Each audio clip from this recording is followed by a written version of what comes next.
ये तो पूरा बिहार जानता है जो किसकी अगुवाई में काम हुआ, किन किन लोगों ने समर्थन दिया, और सरकार सब लोगों को धन्यवाद देती है। और हम लोग बिहार के लोग तो भाग्यशाली हैं कि ये अनुसूची संविधान में जोड़ी ही गई थी। बिहार ने जो जमींदारी उन्मूलन कानून कहते हैं वही लागू हुआ था। और महोदय, 9वीं अनुसूची में डालने का मतलब होता है कि इसको न्यायिक समीक्षा से संरक्षित किया जाए। जब ये पहला फैसला मंत्रिमंडल से हुआ था, उस समय भी हुकूमत एनडीए की थी, और जब रिपोर्ट रखा गया और आरक्षण की सीमा बढ़ाई गई, वो भी एनडीए की ही सरकार के समय में हुआ।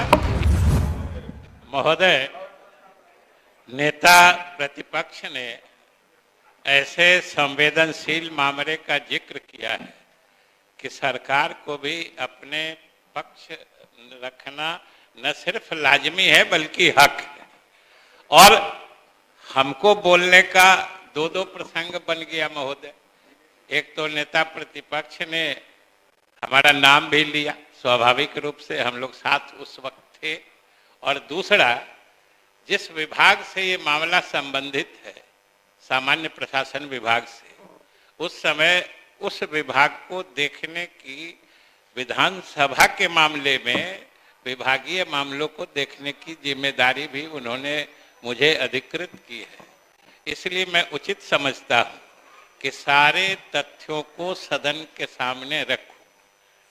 महोदय, आसन अवगत है और हम समझते हैं लगभग सदन के सभी सदस्य अवगत हैं, और सरकार को यह मानने में कोई परहेज नहीं है कि ये मामला जब जब आया है, लगभग सभी दलों ने, और लगभग भी बेकार जोड़ना है, सभी दलों ने इस मामले में एकजुटता दिखाई है, इसमें कोई दो राय नहीं है। अभी नेता प्रतिपक्ष कह रहे थे कि हम लोगों की सरकार ने इसे गिनती कराई थी। सही बात है, उन्होंने कहा है कि जिस समय गिनती हुई थी उस समय आप भी हम लोगों के साथ सरकार में थे। सरकार नीतीश कुमार की ही थी उस वक्त भी। महोदय, सरकार नीतीश कुमार की ही थी और आप साथ में थे महोदय। लेकिन हम कहाँ इनकार कर रहे हैं? हमने तो, आपने जो सहयोग दिया है, सारे दलों ने सहयोग दिया। बैठे टिप्पणी मत करिए। सारे दलों ने सहयोग दिया है। सरकार को इसको मानने में कोई एतराज नहीं है, लेकिन उतना ही सत्य ये भी है कि ये विचार मौलिक रूप से मुख्यमंत्री जी का था। उन्होंने बात को आगे बढ़ाया और आप सब लोगों ने साथ दिया। हमारे बीजेपी के साथियों ने विरोध पक्ष में भी रह के साथ दिया था, आप लोगों ने भी साथ दिया, विरोध में भी रह के, हम लोग के साथ सरकार में भी रह के।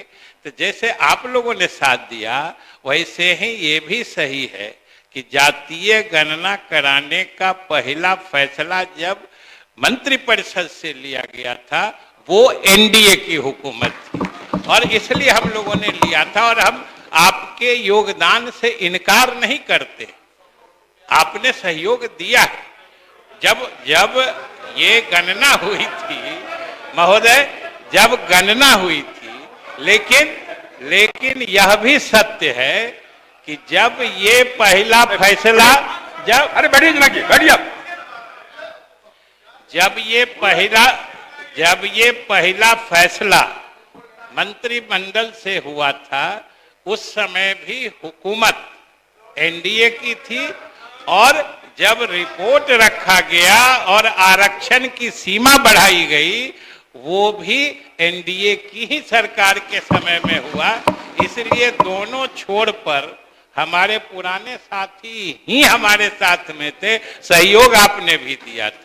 और महोदय, जहां तक कह रहे थे नेता प्रतिपक्ष, अब मौलिक आइडिया ये हमारे मुख्यमंत्री नीतीश कुमार जी का था, उनके दिमाग में बात कैसे आई थी, इन सब बातों का तस्करा मेरे ख्याल से बहुत समय हो चुका है। हमें हो बढ़िया, चुका बढ़िया। है उसका मैं बोलने दिया, उसका सुनिए। जिक्र करके और महोदय महोदय आप बैठ। बैठिए ना। प्लीज, आप बैठ। बैठिए ना, आपकी बात पर फिर हम आ रहे हैं महोदय।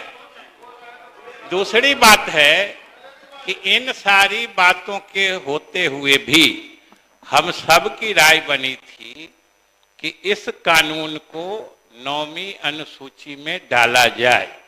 ये हम सब की राय थी, इस राय से भी कोई अलग नहीं थे। और 9वीं अनुसूची में डालने का महोदय, अरे विषय गंभीर है, सुनिए। आप उसको मजाक में बना रहे हैं। इतनी गंभीर चर्चा हो रही है, सारा सदन इसके लिए चिंतित है। कहा जा रहा, सुना करिए, समझा करिए। और महोदय 9वीं अनुसूची में डालने का मतलब होता है कि इसको न्यायिक समीक्षा से संरक्षित किया जाए। लेकिन इस बीच में कई लोग कोर्ट चले गए और ये कानून ही निरस्त कर दिया। महोदय ये कानून ही निरस्त कर दिया गया। लेकिन मुझे पिछले दफा सदन में आश्चर्य जरूर हो रहा था जब हमारे सदस्यगण तख्ती लेके कि इसे 9वीं अनुसूची में इस कानून को शामिल करो। महोदय मुझे आश्चर्य हो रहा था कि आज की तिथि में वो कानून अस्तित्व में नहीं है, न्यायालय ने उसे खारिज कर दिया है। और जो नेता प्रतिपक्ष आप पूछ रहे थे, हमको ये बताने में क्या छिपाना है सरकार को, क्योंकि वो कानून न्यायालय ने निरस्त करते हुए यह भी निर्देश दिया है कि बहालियां किसी हालत में नहीं रुकेंगी। बहालियां आरक्षण के जो पुराने प्रावधान हैं उसके आधार पर आपको जारी रखना है। ये सारे निर्देश न्यायालय ने दिए हैं, इसीलिए पुराने आरक्षण की व्यवस्था से ये हो रहे हैं।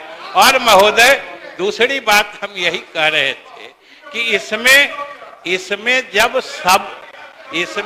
सभी दलों का जब सभी दलों का सभी नेताओं का विचार एक ही जगह है तो इसमें अनावश्यक राजनीति की तो कोई गुंजाइश नहीं है। ये तो पूरा बिहार जानता है जो किसकी अगुवाई में काम हुआ, किन किन लोगों ने समर्थन दिया। और सरकार सब लोगों को धन्यवाद देती है और सब लोगों से अपील भी करती है कि जो लोग भी जिस हैसियत से, जिस तरीके से उच्चतम न्यायालय में वहां पहुंचकर सरकार के द्वारा लागू किए गए बढ़े हुए आरक्षण सीमा को फिर से बहाल करने में जो मदद कर सकते हैं वो करें। ये होता है तो सरकार उनका भी एहसानमंद होगी। हम लोग तो खुले तौर पर महोदय चाहते हैं कि हम लोग तो जिस दिन उच्च न्यायालय ने उसे निरस्त किया उसके अगले दिन से तैयारी करके कम से कम समय में अपील दाखिल किया। और इस बीच में इंटरिम स्टे का भी हम लोगों ने महोदय रिक्वेस्ट किया, लेकिन न्यायालय ने नहीं माना है। ये भी आज आप संविधान दिवस की सब लोगों को शुभकामना दी है। हम सब संविधान से बंधे हुए हैं और न्यायालय को जो जुडिशियल रिव्यू का पावर है उसके तहत उन्होंने कर लिया है। हम लोगों ने तो 9वीं अनुसूची से लेके इस तरह के जो सामाजिक प्रगतिशील कानून होते हैं उन्हीं को सुरक्षित करने के लिए 9वीं अनुसूची की अवधारणा बनी थी। और महोदय ये सबसे बड़ी बात है कि संविधान का पहला संशोधन भी इसी आधार पे हुआ था और एक अनुसूची बनाई गई। और हम लोग बिहार के लोग तो भाग्यशाली हैं कि ये अनुसूची संविधान में जोड़ी ही गई थी। बिहार ने जो जमींदारी, जो लैंड रिफॉर्म्स एक्ट कहते हैं, भूमि सुधार अधिनियम, जिसको बोलचाल की भाषा में जमींदारी उन्मूलन कानून कहते हैं, वही लागू हुआ था। और कोर्ट जब उसकी समीक्षा करने लगी थी तो उस समय की केंद्र सरकार ने और सारे नेताओं ने, क्योंकि उस समय तो लगभग ये 1948-50 की बात है महोदय, उस समय सभी स्वतंत्रता आंदोलन से जुड़े ही राजनेता थे। उन्होंने ये उचित समझा कि समाज में कुछ बराबरी लाने के लिए, सामाजिक न्याय दिलाने के लिए कुछ ऐसे कानून बनाने होंगे जिसको न्यायालयीय समीक्षा से बाहर रखी जाएगी। तो महोदय हम लोग तो उसके लिए भी लगे हुए हैं। कानून एक बार सुप्रीम कोर्ट बहाल कर दे, फिर हम लोग इसको नौवीं सूची में भी डलवाने का प्रयास करेंगे। इसलिए महोदय सरकार सभी दलों के प्रति मतलब आभारी है कि सब लोगों ने इसमें मुख्यमंत्री की पहल में समर्थन दिया।